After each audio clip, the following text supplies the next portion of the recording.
Part of what makes Boys Town unique is our mission to change the way America cares for children and families. That goes back to Father Flanigan. So 100 years ago, Father Flanigan started homeless shelters for homeless men. And then the first 14-year-old boy showed up at the shelter. And as I tell the story, he made room for that kid in his heart. And that's when Boys Town started. I'm Johnny Walt. We come from Chicago. We ain't got a home or nobody. Flanigan looked at that kid and said, I see a future in them, and I'm going to use my head and my heart to bring that future to life.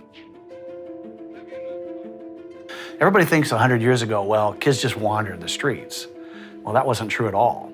There was a place for them to go, and often they were sent there by judges who would arrest them for stealing bread or being a vagrant. They were used as a workforce, an unpaid workforce. They worked the kids 10 to 12 hours a day in manual labor, often very demeaning, very destructive labor to their health. Their discipline was cruel. If the kids misbehaved or tried to run away, they would chain them to the beds at night. They would physically beat them and sometimes beat them to death and then bury them in the backyard. So across the United States now, they're digging up the graves of 10 and 12-year-old boys in these places, especially county reform schools. That was what Flanigan was fighting against. He was fighting against the social policy of the day, which was eugenics.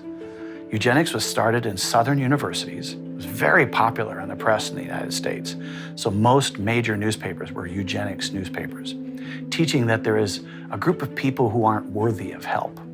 Oh, and they happen to be Italian, Polish, Irish, from the wrong parts of the world, the wrong religions, the wrong races.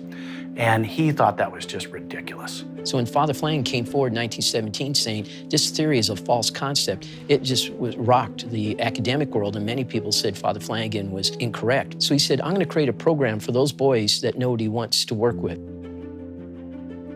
He created a new kind of place. He had them do some chores at morning and at night like a farm kid would.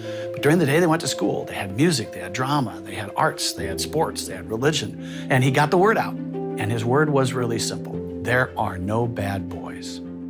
I have really never found a boy who wanted to be bad.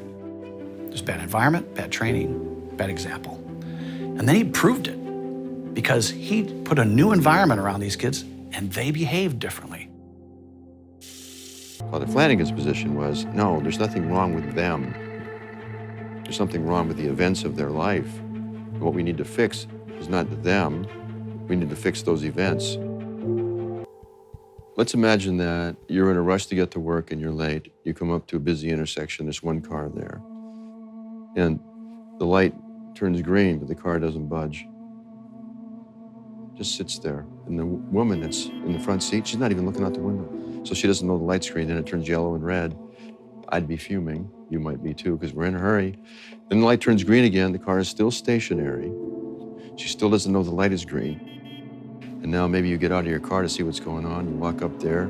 He looks up at you. She's got tears in her eyes, and in the back seat is a baby that's turning blue. And you realize, oh, that's why the car is stationary. All of a sudden, your attitude towards that problem is completely transformed. And here's the point of that perspective. There's always a baby in the back seat.